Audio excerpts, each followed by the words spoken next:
And welcome to another episode of the Football Smack Talk Show. I'm your host, Ryan. I'm Eric. Welcome, everybody. It is a crazy day. Yeah, not a whole lot going on today. Right. Here, I was thinking we were going to come in on tonight, talk a little playoffs, maybe some offense coordinator, defense coordinator. Sure. Not a crazy amount to talk about, but now, just mere hours ago, the Philadelphia Eagles have fired Doug Pederson. If you've been living under a rock, Yeah. and now we have something to talk about. Yeah. Thanks to Mr. Lurie for giving us something to talk about tonight, doing it on a Monday afternoon as opposed to, being a jerk and waiting till like 7:30 or something to drop this bomb. Yeah, that would have been that would have been just like the Eagles to kind of make it less advantageous for us. But Right. yes, but yeah, Doug Pederson no longer the coach. The Super Bowl winning coach is no longer here. I gotta say, I'm a little shocked. Obviously, we've heard I'm a lot rumblings shocked. Yeah. throughout this off season, and this, that, and the other. And obviously, it was it was warranted as Doug certainly wasn't kind of fulfilling his promise of the new norm. But Sure.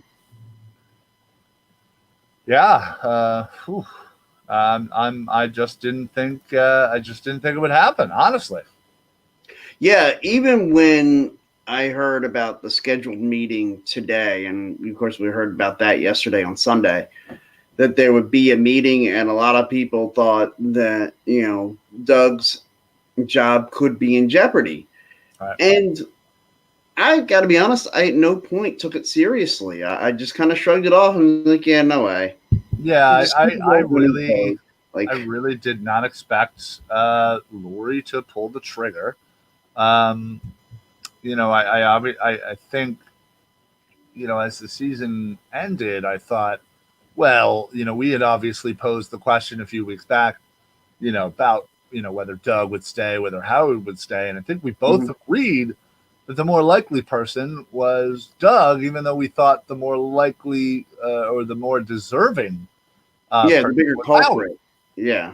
Right. So Howie Roseman appears to, once again go unscathed, somehow surviving. How does he not have to answer for this roster being completely devoid of talent? Well, if anybody heard even just a small amount of Jeffrey Lurie's press conference today, I got to give a 1,000,000% credit to the media members who are asking questions, with the exception of obviously Howard Eskin, because he's just awful. He sucks.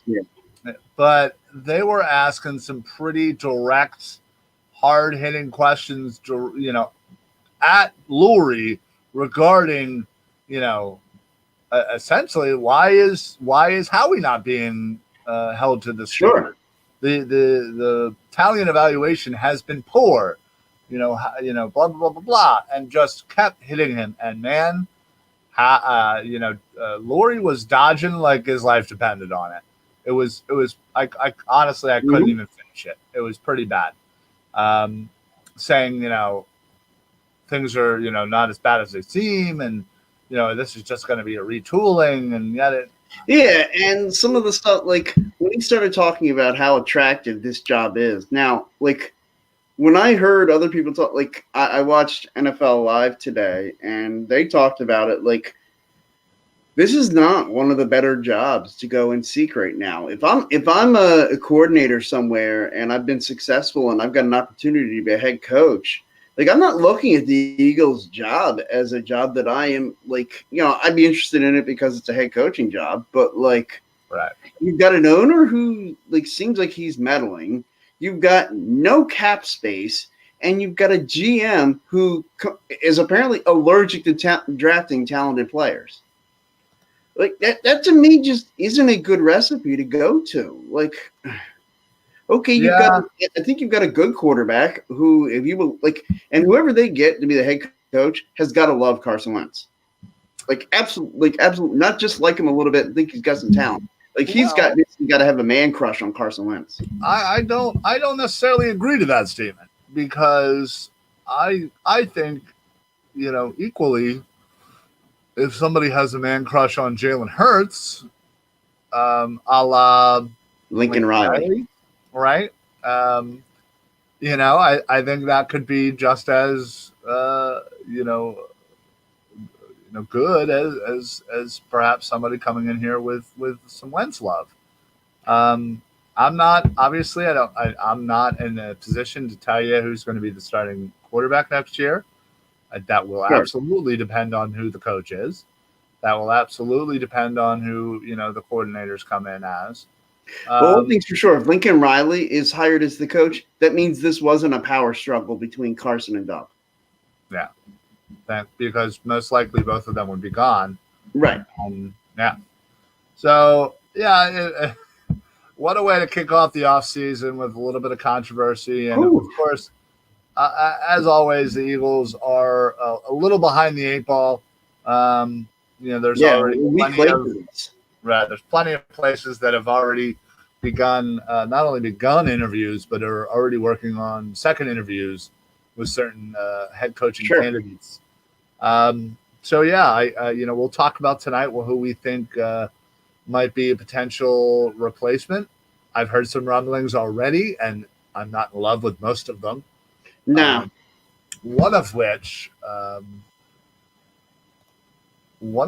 is Mike Kafka.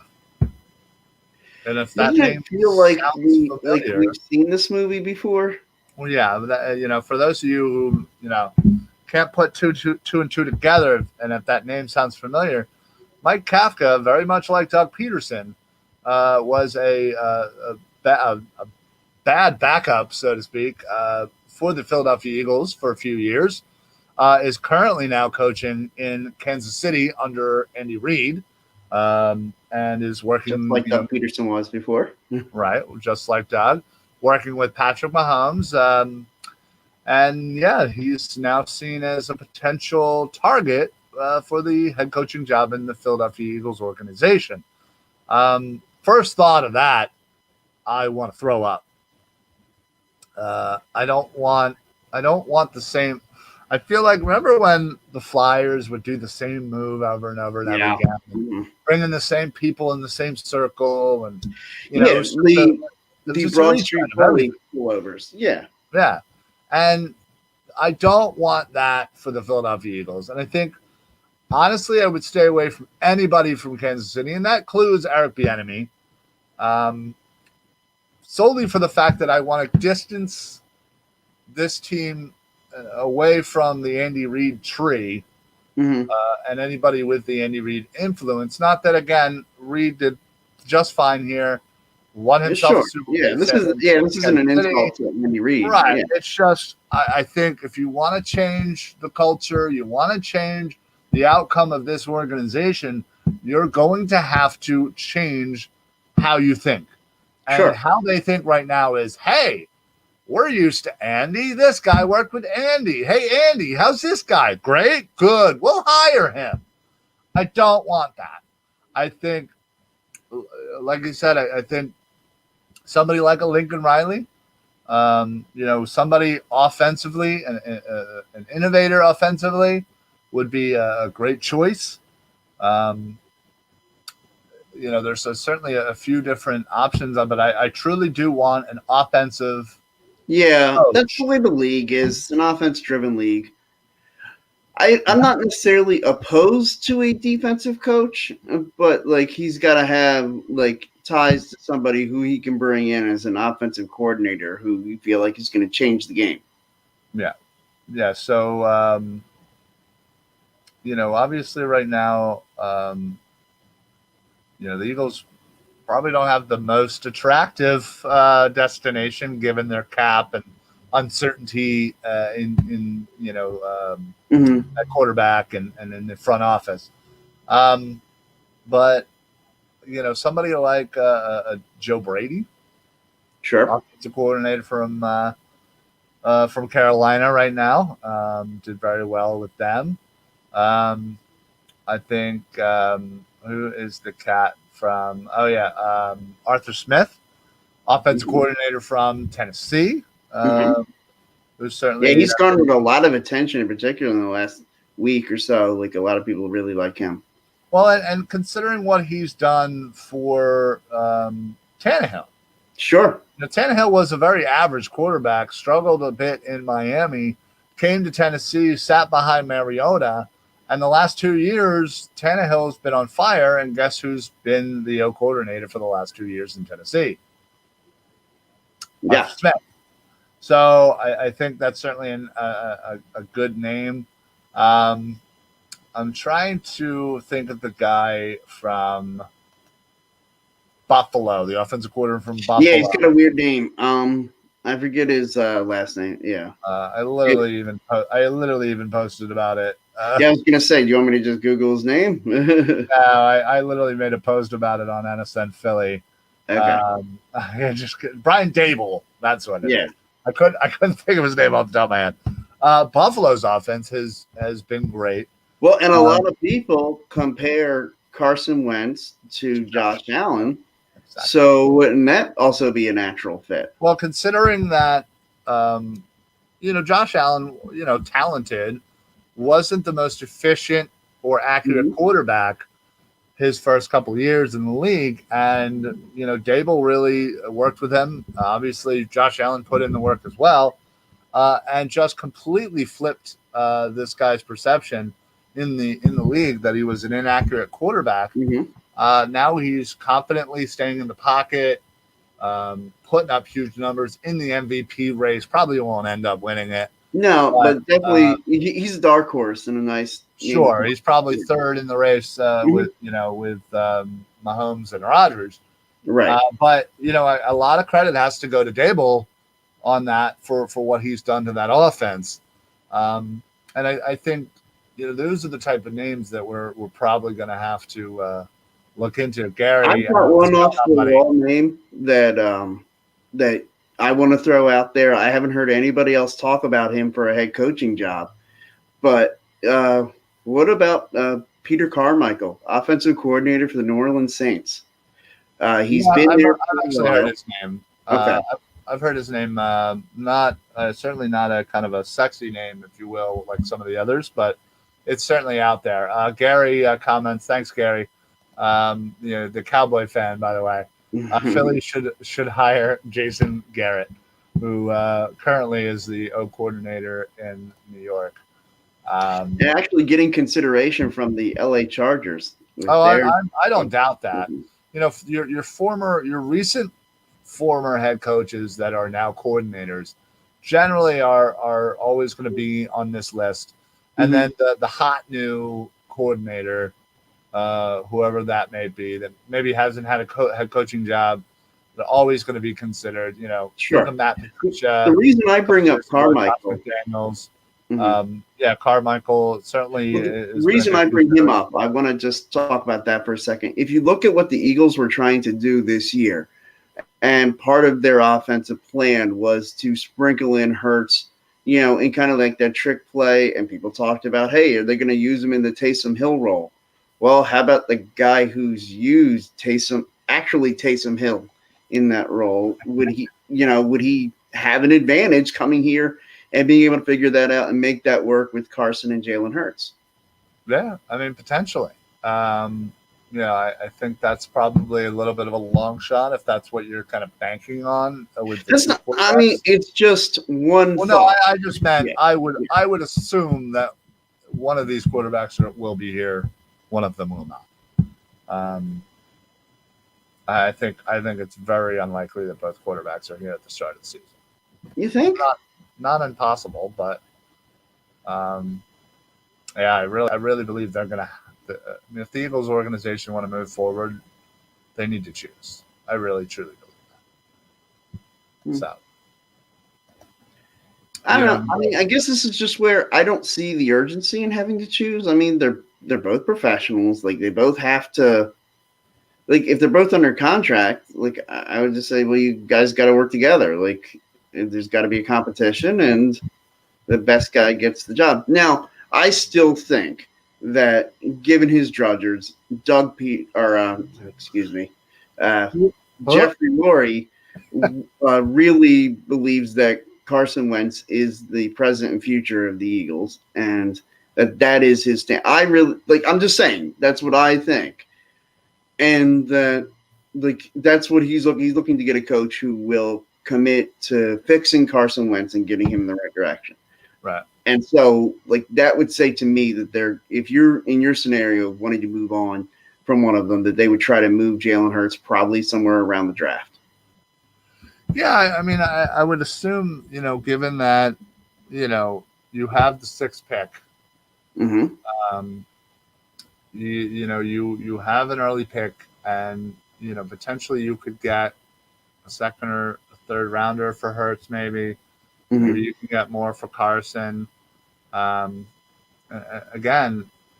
you don't have a lot of cap room, but I feel like if you're going to trade Wentz, you basically are committing to sucking for another couple of years, which I'm okay with if you fix the team the right way. Well, right. To me, I'm only okay with that scenario if this was a complete overhaul. If this was an overhaul. Well, that's what that's basically what I'm saying. Well, that would have, to me, also suggested that Howie Roseman should have been, which I know we both think that Howie Roseman should have been. My opinion, before any of this happened, I thought we were on a 1-year prove it with Doug, Howie, and Carson. Right. And then at the end of this year, if it didn't work, all three of them are gone. I agree. Yeah. Jason, what's going on, buddy? I think they can coexist another season. Hurts is young and could be a good backup and play situationally. It's honestly a strength, in my opinion, having both. I agree with you. I agree with Jason. He also does add that Hurts has a good amount of value on that rookie deal. Right. Yeah, if they decide to, end up moving from Hurts, the value is certainly in the fact that you're going to have cheap control over, potential starting quarterback, and if you're a quarterback or a team in need of a quarterback that's maybe in flux and you don't, you maybe want that bridge quarterback, or you have somebody you feel can develop Jalen Hurts. It wouldn't hurt to reach out to Howie and say, what's up? Right? Now, the only disadvantage with the Hurts situation is because he was a 2nd round pick. That means you don't have as many years of control. So you have one less, but still. Yeah. Well, because you can kick in the 5th-year option with a 1st rounder. Right. So basically, if you trade for him this offseason, you would get him for 3 years. Yeah. On a very, very on a cheap 3-year deal. Yeah. Right. And then I'm assuming if you're making a deal, and especially if you're giving up a 2nd round pick, it's because you think he's your answer at quarterback, and you're thinking at the end in 2 years, you're just thinking you'll be extending him. Potentially, yeah, that certainly is a possibility, especially if you feel like you have the right personnel there to help develop him. Because I feel like, while certainly not an excuse. Have done just fine, insert, Justin Jefferson. But, especially for a quarterback, though, having a full off season of true, training camp, of true preseason games, again, if we end up having that, will be monumentally helpful for a young kid like Jalen Hurts. Yeah. What's up, Strikeout Beer? What's going on, fellas? Jason says I wouldn't even trade him for a 2nd. I'd look for a future 1st. Oh yeah. That's certainly, I feel like he's overshot his value. So I could certainly see the, next year 1st or something. That wouldn't be out of the realm. It could be something where it's a conditional pick where for say the 22 draft. Yeah. Yeah. Again, It's all in. Right now. This is the only time that we had to speculate on this. Right. This sounds like a little marker for our first roundtable discussion. We'll talk about the future of both quarterbacks. Well, I'm sure, regardless of whenever we do our roundtable, we will be discussing uh, the quarterbacks. If Something tells me Carson Wentz and Jalen Hurts names will come up. probably. So, all right. So we talked about a few replacements for Doug. I wanted to pose this question to you, Eric. Yeah. Because it's baffling that we still have to talk about this. Yeah. But will Howie ever leave this organization? Well, I mean, fortunately, as far as I know, does he have a life sentence for the Eagles? As far as I know, he is mortal. So at some point, he will die, and he won't be with the organization anymore. So what you're saying is you're praying Howie Roseman dies. Got it. Okay, a little morbid, but I get the point. Woo. I don't understand this. I don't understand if he's got pictures of Jeffrey Lurie with He definitely does. I mean, it seems like he must have pictures of Jeffrey Lurie with the pool boy or something. Like, it must be really damning photos. Like, it must be. In his press conference today, man, I got to tell you, there were a bunch of questions asked indirectly about, Howie Roseman and what a job he's done, and the talent evaluation and the drafting and the miscues, and even the reporters were saying, it's been really bad. And, there's a lot that goes in on, choosing draft picks. And, sometimes you're sitting there and like the 2 or 3 guys you like get drafted before you get, you have to go and blah, blah, blah, blah, blah. And, yeah, that's why if you're picking 15th, you better have 16 guys in mind. Right. Right. And you should all have them at a certain value that should say, the 8th guy on your list drop down to 12. You say, well, that's enough for us to go up and get him. Right. Like, how do you not have all of these scenarios? Like if CeeDee Lamb, if CeeDee Lamb is say like your 12th guy on the board, you're picking the Eagles were picking 21st last year, and so or it was 20th or 21st, and so you say, okay, well, CeeDee Lamb was our, let's just say, 8th guy on our board. Right. And we're at pick 13 or 14, and he's still there. How do we not say, wow, let's go and get him? Right. Jason said, especially with Louis Riddick hiding out there, and also agrees that conference was pretty awful. Yeah. I hear you. I don't, especially for the first round. Mm-hmm. You figure out the first round, and you have a running big board, and then as soon as the first round's over, you start adjusting and working on the second round. Sure. And the third round, because then that's Friday. And you work on, okay, well, here's, 60 odd people that should be from second and third round. Here's where we're picking. So we need to have this blah, blah, blah. And if after our pick in the third round, somebody that's around that time keeps falling, we need to say, all right, well, there's a spot, say they drop to 20th in the third round. Right. We feel, hey, this guy should have been an early third and he's dropping. Let's move up and get him. Like those all scenarios should absolutely be happening at all times. And obviously it's a fluid thing, but you need to have a preset game plan going into each day of the draft. First round, second, third, 4 through 7. Yeah, and you've got to be willing to adjust on the fly. Like when you see, and I keep looking at it, like the CeeDee Lamb. Right. Him dropping, and you don't sit there and say, well, we need to go up and get him. Or a guy, like in the second round, you look there and you say, hey, why can't I think of the guy's first name? Diggs, the corner in Dallas. He was the other guy that I had targeted in the first round. I wanted CeeDee Lamb, and I wanted Diggs in the second round. Those were my 2 guys, and Dallas took them both right in front of the Eagles. and I'd sit there and, like, man, you got to understand, like, how aggravating that was for me. Yeah, not understandable, Jason. And Thanks for checking in, bud. A blind man could see that Jefferson was the better option than Rager, and I like Rager, but my God, you took him before Jefferson. They laughed at us, and they did. yeah, I mean, that really plays Did that bad. grind your gears? That really What's that? did that grind your gears? Yeah. Well, I mean, but like it does have to eat at you. You saw another organization on TV laughing at you making it like how that doesn't get to you. If you're Jeffrey Lurie, how you don't see that and say, you know what, we can't be the laughing stock of this league. Wow, You literally being a laughing stock when they're sitting there laughing at you.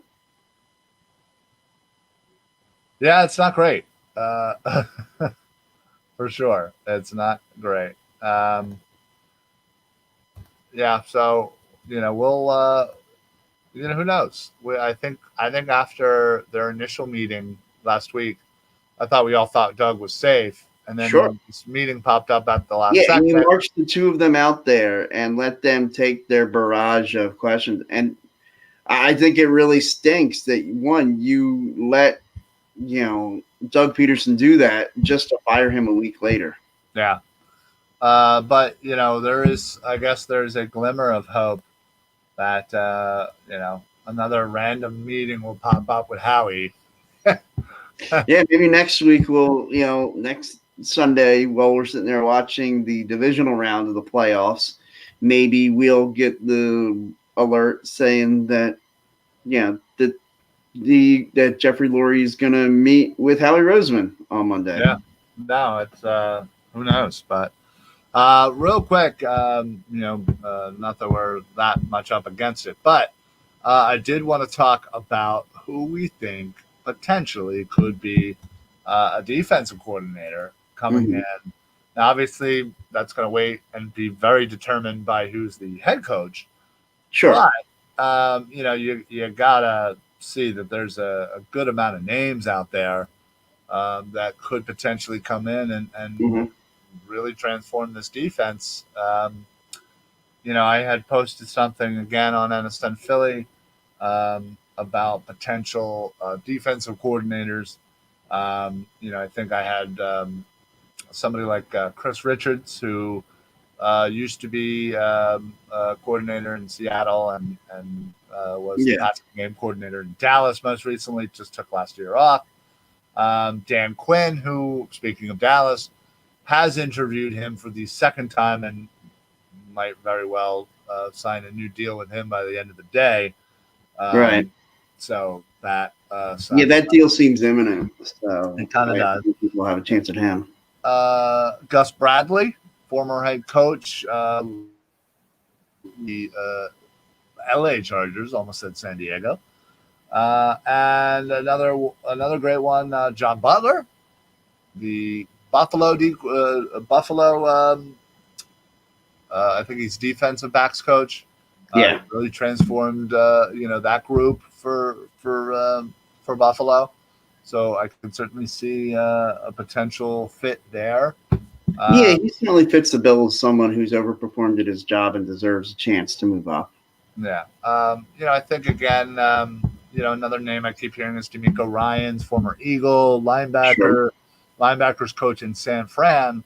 And should Robert Saleh get a head coaching job elsewhere, that defensive coordinator position would be open in San Fran. And I know that the 49ers organization would love nothing more than for him to pop into that role. So it might be advantageous for the Philadelphia Eagles to, stop that from happening.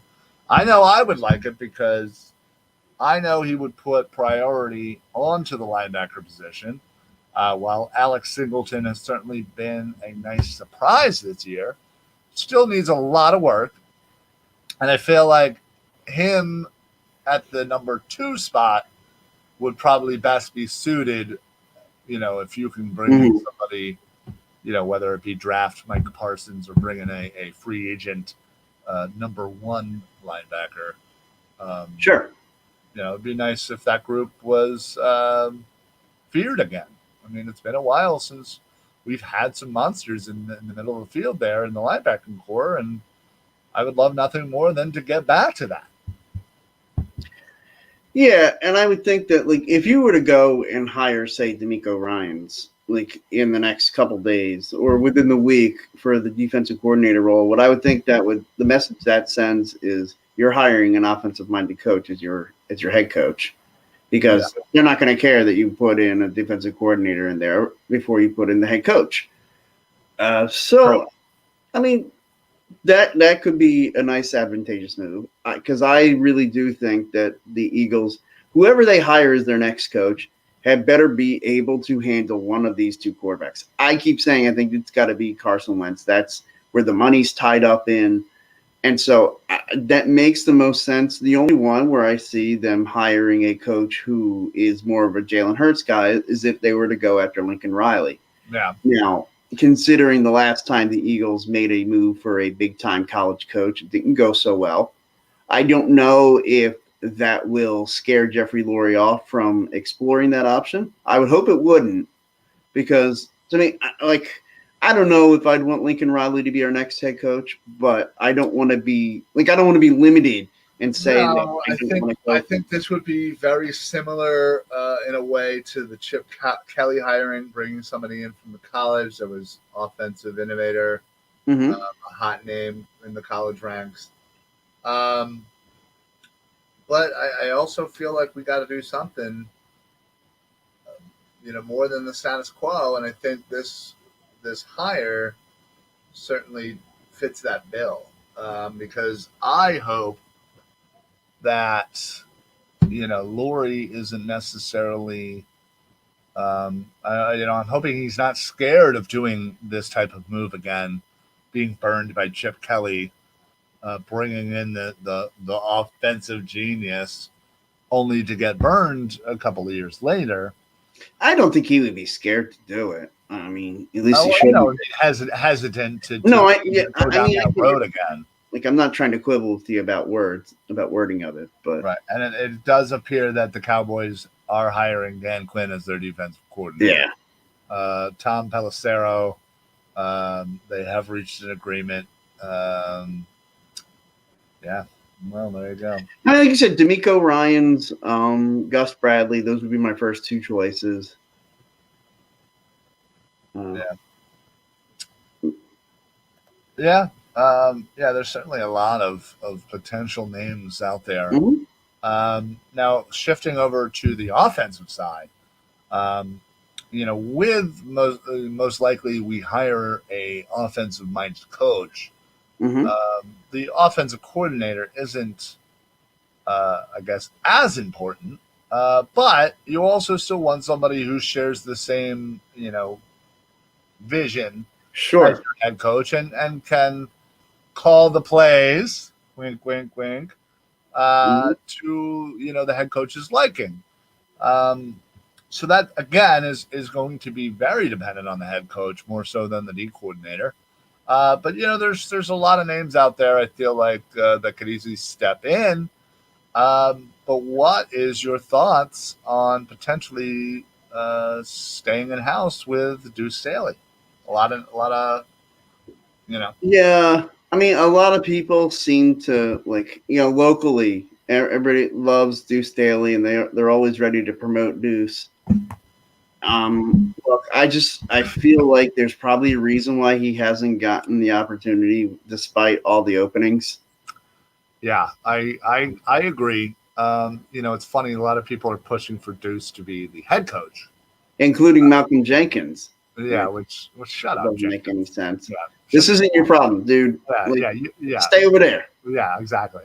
Just like you'll get a lot of people who are saying that Seth Joyner should be the new defensive coordinator. Well, that's ridiculous. The guy hasn't even coached at any level, and right. I could see him coming in as, maybe a linebackers coach. Sure. At most. And he even said that he wouldn't be, ready or able to come in and just hit that defensive coordinator. It's funny because No. I had a conversation one time, and I hate name dropping. Yeah, you hate it. Yeah, but with Brian Westbrook one time about the idea of him being an assistant coach, and he because I said to him, I said, hey man, wouldn't you like the role of maybe coming in, like if Deuce got promoted to offensive coordinator, you could come in and be the running backs coach, and he just laughed at me. He's like, yeah, no thanks, I like my family. Yeah. Just showed you a nice new picture, a shiny new nice. picture of B West. I'll send him a tweet and see if he can sign it for you if you want. Well, listen, if that's the case, then you tell him to get on the show. Yeah, believe me, if I could pull that off, Brian Westbrook will be on. All you gotta do is ask, bro. You're Mr. Name Dropper. I've had a conversation with him about it. Mr. Name Dropper. You don't. Again, these guys have conversations with me a lot of times when I'm just like, "Hey, what would you guys think about coming on my show?" All of a sudden, they want to change the direction of the conversation. Jamie Lynch. Yeah. I want. Yeah, he's somebody I've actually tried to put her in. I want screenshots, bro. I want proof. I want irrefutable proof that texts are being read and no's are being said. Okay. I mean, anyway. You want me to just pull it up? They don't actually say no to me. They just change the conversation. Well, I'd love to see that. Okay. Anyway, so we obviously it's been a while since the Philadelphia Eagles had their three main coaches not currently they're going to be looking for a head coach, an offensive coordinator, and a defensive coordinator, and we get to talk about all of them, right? And we thought God willing, for a month. God willing, right here, that's Howie Roseman, or I should say, no longer Howie Roseman. Oh, that would be nice. I gotta say I'm a little saddened that Doug's leaving, but yeah, absolutely, I'm very sad. I think rather than give him another 2 years, see if because he won us a Super Bowl and hope that he can change things and whatnot. I thought he deserved a chance at least. I agree. He definitely deserved to still be here, but I also respect the fact that you're willing to make that decision and move forward and hope that speeds up this, as Lurie said, retooling process.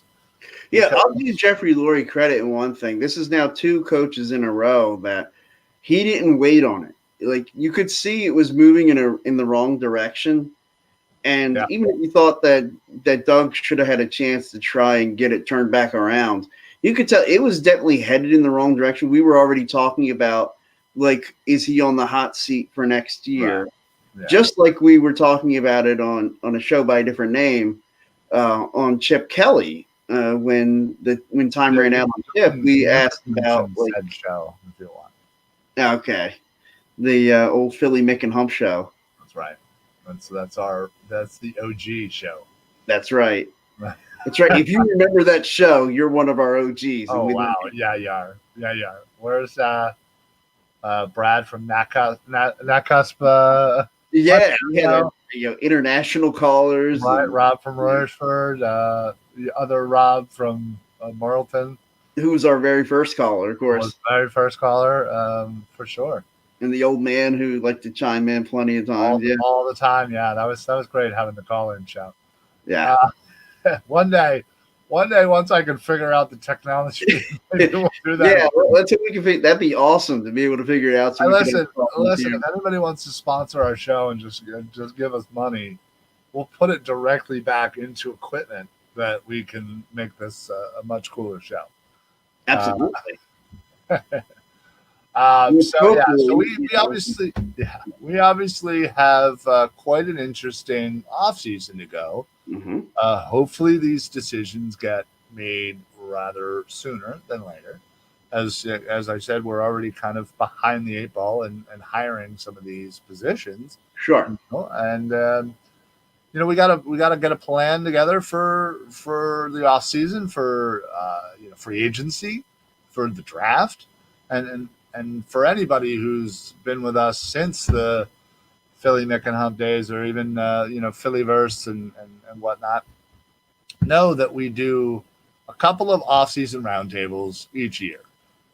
Usually one for free agency to get everybody kind of on board and used to some of the names that potentially we could see. This year is going to be a little bit harder to predict, as we'll probably take it as close as possible till the actual day that free agency starts, just so we have a better idea financially what we're dealing with. Sure.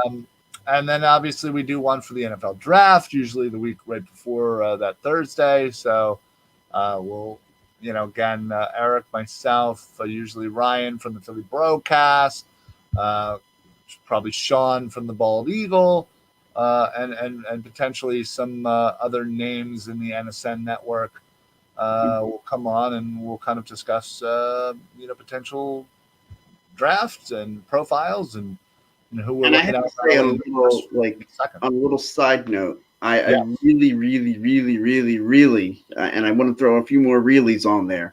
Okay. Hope that, given, of course, the climate of everything going on in these uncertain times, that we can do this at one of our usual locations, out in the public. I'm really hoping that is able to happen, at least with one of our roundtables. At the latest, maybe the preseason roundtable. I was going to say that might be where we have to shoot for, because I don't think by April we'll probably be in a position to do that just yet. But right, crazier things, right? I mean, if all this Operation Warp Speed really takes off, and right.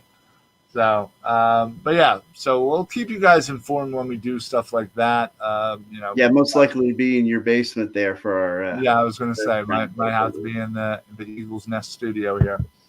But yeah, we'll let you know. But we wanted to thank everybody for coming on, commenting. Gary, even though you're a Cowboys fan and you're just the worst. Jason, Strikeout Beer. By the way, speaking of Strikeout Beer.